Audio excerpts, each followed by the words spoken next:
Yeah.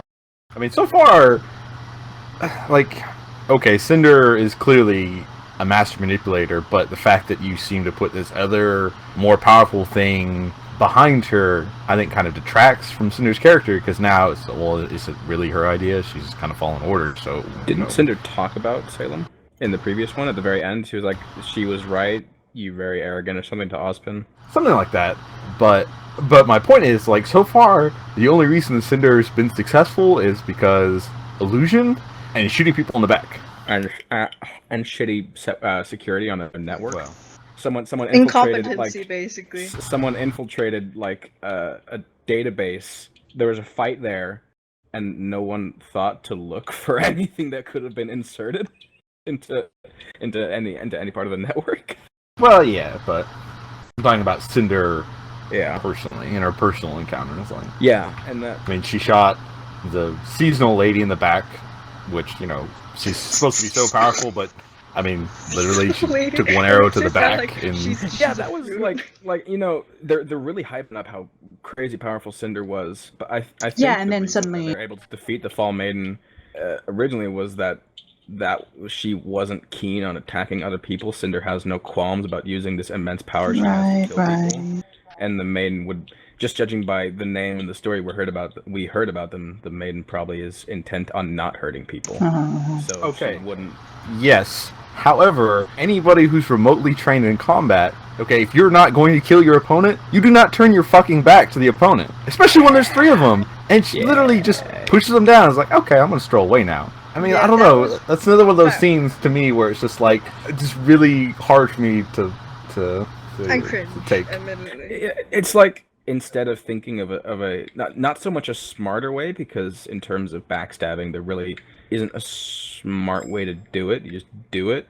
But making one character do something incredibly stupid or incompetent so you can make a scene work when no one would do that in reality, it's not good. It detracts from the entire Yeah. experience. I don't know. Like, see, the thing is, like, okay, I can understand, you know, Ruby blanking, you know, someone inexperienced, but they literally, in, you know, the span of 3 episodes, set these 4 magical ladies up to be all powerful, and she literally gets taken down by an arrow to the back. I mean, yeah, you could argue, oh, she was weakened in combat, but I mean, if there's 4 of these ladies that literally, for all intents and purposes, kind of rule the world, 3 people and 1 arrow, like, Yeah. If they Especially were so since easily Cinder- taken down, the world would be. right, yeah. Against Ozpin pretty toe to toe.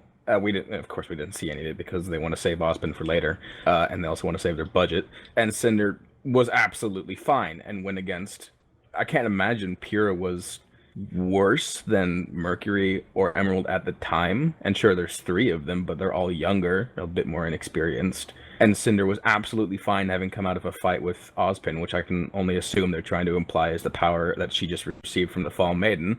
And the Maiden takes 1 little arrow in the back and... But see, I think it would have been, like, in talking about, you know, I don't know how they could do it better. I think for that particular thing, if you, like, I get they're trying to show off the Fall Maiden, you know, is not a chump, in that, you know, she can do some stuff, in, you know, the fact that she notices the whole dust cloud, and that, you know, she's kind of, and helps her see through the illusion, and, you know, the whole fight pursues. But if you had the illusion be successful and they basically do stab her in the back, okay, I think that would have been a lot better way to go about it. Especially setting up the manipulative nature of Cinder and Emerald, and really sort of leading into what they're doing at Beacon, where it was, the way they used Emerald was really smart. Like, I would give them that compliment wholeheartedly. Like, they used Emerald. If you have a character who can induce personal hallucinations, they used Emerald brilliantly. What overlaid. irks me the most about her power is that no one fucking ever thought, oh, this could be someone's semblance. When there were 3 instances in which this occurred. 1 is a stretch. 1 is like, oh, okay, maybe you're not feeling well. 2 is like, okay, something's going on here.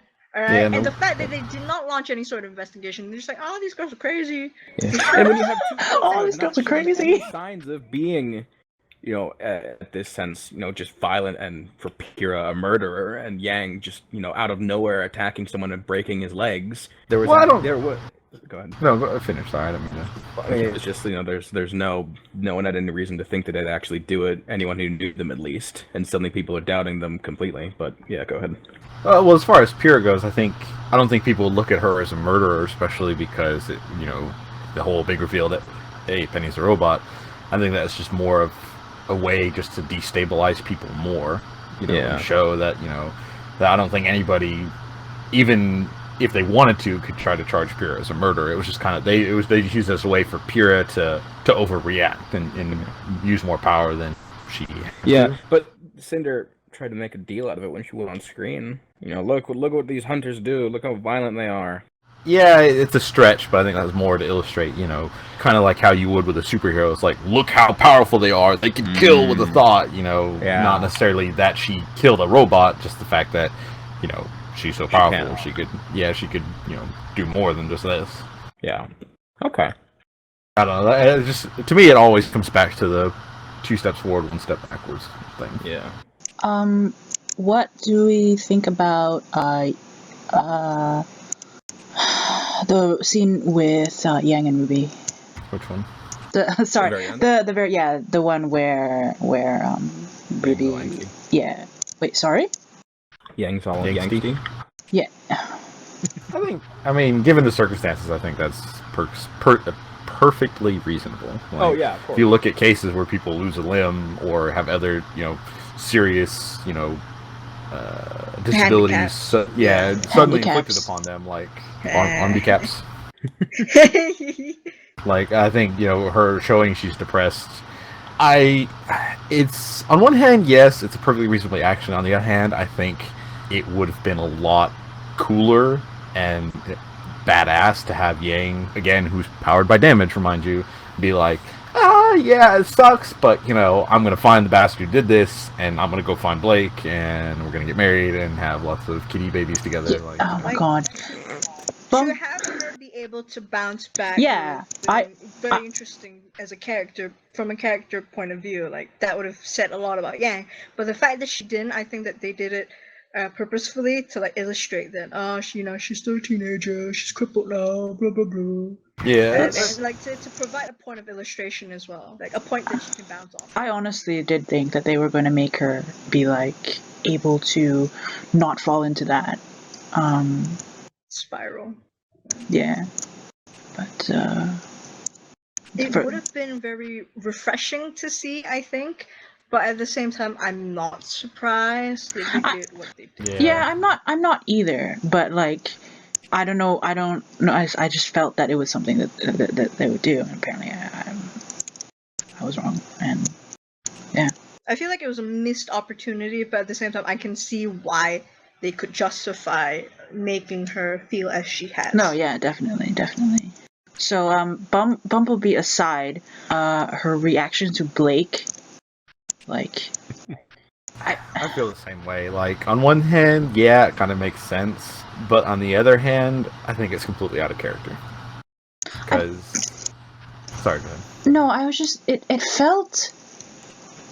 I don't know why, but it felt really forced. Like, yeah. Like I would expect that kind of reaction, yeah, and I can understand why, but it just felt really, it wasn't the voice acting, I don't know. I think it was the voice acting for me. No, I think it was just the change of pace. Like, before, like, the entire three volumes before, Yang has always been very supportive, she's been very understanding. She's taken the big sister role very well. She's always trying to tune into Ruby's needs, and now that she's lost an arm, suddenly she's cold and she's distant. She's just like, go the fuck away. Yeah. Well, I think for Nixie's first question and second question, the answers to those kind of play into each other. But again, I think it's kind of out of character, especially when it comes to Blake, because 3 episodes back, whatever it was, when the whole she attacked everything, which is a whole nother can of worms that I think is complete bullshit. But they specifically have the scene where Blake and Yang have their little heart to heart, where it's like, please, you have to believe me. And she's like, okay, I do. I believe you. Just look me in the eye. And that, to me, that's kind of would strengthen their bond a little bit more. And then I don't know. I would think, character-wise, I think Yang's first reaction would be like, Blake's gone, we need to go find her. Because it's pretty fucking obvious what she's going to do. Or probably what she's going to do. I think Blake doubting Yang in the first place plays into it a little bit. I was gonna say, like, had that moment where Blake, you know, was like, okay, I believe you. You said it to me, I believe you. But even then, like, Yang now knows that until Yang said it directly to her face, Blake did not trust her at first. Yeah, I was gonna say. Did eventually, but there was a moment when Blake doubted her, and now that's just however brief it spiraling was, out it was there. Yeah, and now Blake ran away, and so.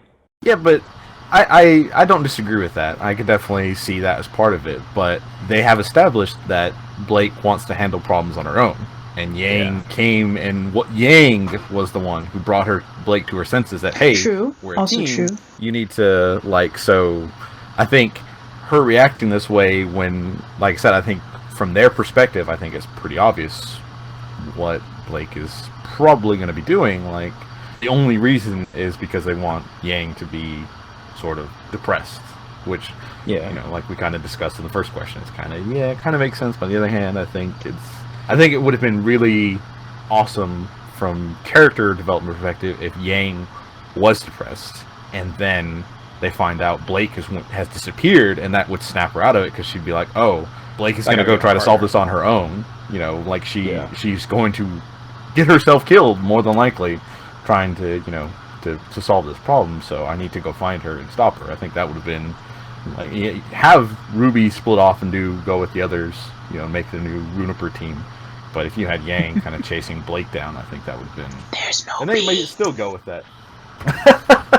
Well, not even counting a Bumblebee perspective, just that, like I said, Blake and Yang, from the start of the season, were sort of the partners. Like, you know, the whole horsey scene, and, you know, or Yang getting Blake to kind of realize that she's part of a team and she needs to act like it and not just be a lone wolf or a lone cat in this case. But especially since they seem more partners than, like, they established that Weiss and RWBY didn't work, but there was never any point of saying, oh yeah, Yang and Blake also have their issues. They just clicked together, and any issue that Blake had was not Blake and Yang, it was Blake and the rest of the team.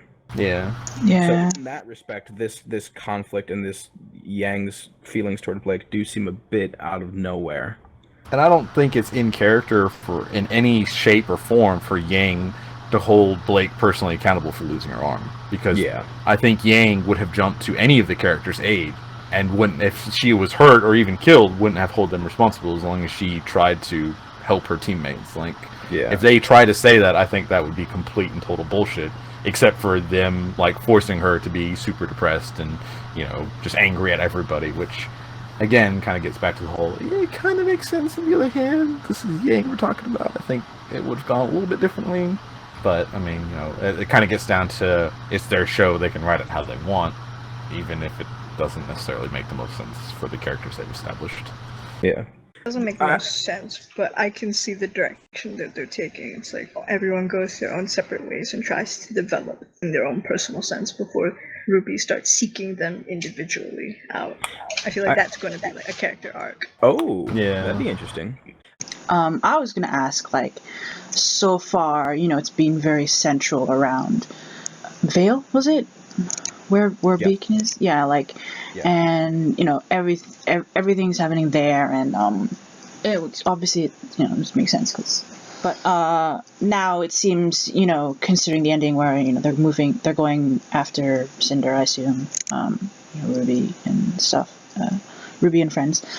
Where was it? Haven is where they're going. Yeah, Haven. So it feels like sort of they're opening the world a lot more. Do you think that will hinder them, or sort of